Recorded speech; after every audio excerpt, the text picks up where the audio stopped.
Kevin Sidebottom here, speaker, author, and trainer, and I go around teach sales organizations and leadership teams how to build influence and trust with their customers and their team members so they can generate more revenue and higher profits. Today, I want to talk about budgets. That's right. How do we do a budget? What's a step-by-step process of doing a budget that's going to be successful? Okay? I'm going to give you some stories. I'm also going to point you in the direction of a class that's going to help you that I make no money off of, but it's a fantastic class. Okay? So let's jump into it.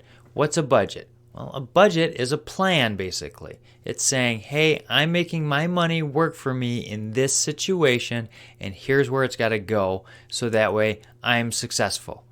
Okay? And we also have to have what we're looking to achieve. What's the overall objective? So the number one thing we have to do before we do any kind of planning for a budget is figure out what this budget's going to do for us. Whether it's going to be going on a vacation, whether it's marketing budget for our business, whether it's whatever it is you want it to do. Maybe it's to get out of debt. That's what your goal has to be.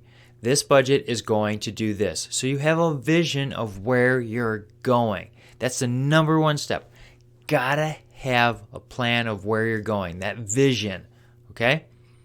Before we get anything. So figure out what that vision is. If it's a family vision, if it's a husband and wife vision, or a significant other, relationship, or your business, whatever it is, you have to have that overall plan, that vision, okay?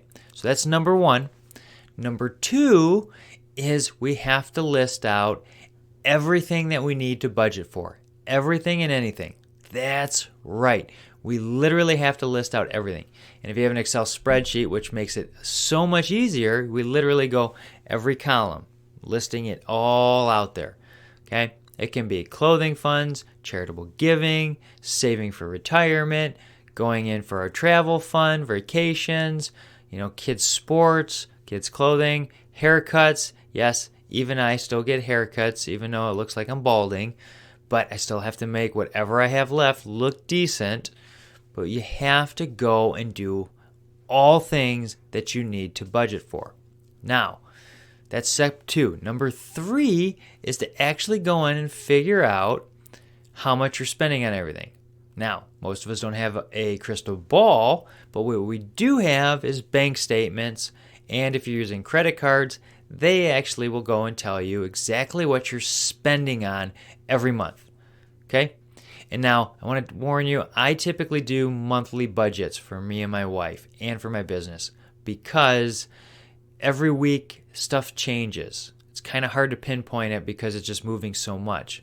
But in a month where you have 4 weeks, you can get a pretty good idea. Then you do about 12 budgets a year, right? Every month. And you can have monthly meetings.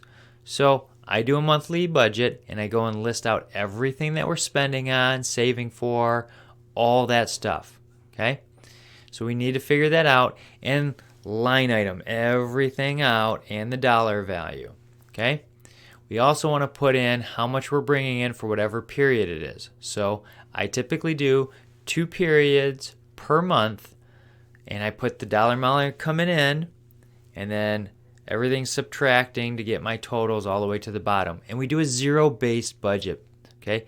Every dollar is going towards something, whether it's savings, whether it's paying down debt, whether it's going for the vacation or the travel or replacing a car fund. Anything we value important has to be on this budget, okay? Now, the next step we have to do is sit down with our significant other, business partner, whoever it is, and actually have a meeting. That's right. We're going to sit down, and typically the nerd or someone like me will actually go through, create the budget of everything we need to spend on, and then we're going to ask for input. And we got to say, hey, maybe we need to make some changes. What do you think? And the other person's going to say, you know what? We don't spend that much in gas. We're not traveling that much. Or I need a little bit more clothing fund. Whatever it is, you need to be, working together so that way we can have that discussion and move it. Now, here's the cool thing about a budget. You can actually have better communication out of the budget. Yeah, that's right. The number one fight and divorce rate is about money fights. So if you can mitigate that by having budget conversations and getting on the same page, guess what?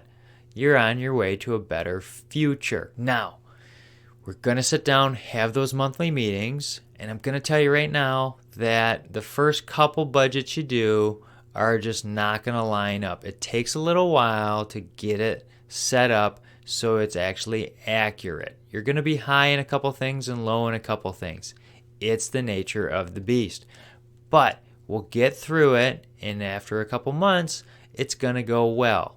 Now, I got to tell you, the first couple times I did a budget with my wife, I literally would sit there and just slide that little glass of wine over to her, and she would cry for a little while because this was so painfully boring to her, but she stuck through it. Now, we literally go for about 5 or 7 minutes, and we move on. And during the pandemic, and I had to take a little bit of a haircut on my paycheck, well, we actually lowered it a little bit, and we were still fine. We were able to manage it without any worry. I seriously think that a lot of the rioting and everything that happened was because people didn't have a whole lot of money, and they were looking for ways to find goods and services that they could sell and make some money to put food on their table. Well, if everybody did a budget and was financially secure, had emergency funds that were funded, any kind of short-term pain, you can manage those storms. So by doing that budget, having the meeting, we're going to start moving forward. Okay? Now here's the deal. I recommend taking Ramsey's Solutions Financial Peace University. The reason being is by taking that class, you actually learn more than just doing budgets. You learn why, you learn about insurance, how to actually save money on insurance, and why you want to save money on insurance and how the insurance industry works. You learn about investments and all the different types and how to maneuver in them, and he brings it down to really easy language that even I can understand. Now, I took the class. I don't get any money for referencing to people. It's not like this Beachbody thing where you're a coach and you get paid when you bring other people on. This is just me saying it is a fantastic class. It's why I've led 5 of them, and I volunteered to do that because it works so well. I recommend taking that class. If you do, I guarantee you're going to learn something new, and it's going to set you off to a better future. Okay? If you have any questions, would like a copy of my Excel spreadsheet that I use, feel free to reach out. If you like the video, hit like, share, subscribe, send it to somebody who thinks it's beneficial. Be glad to help people. That's why I do these videos. Okay? We'll see you next time.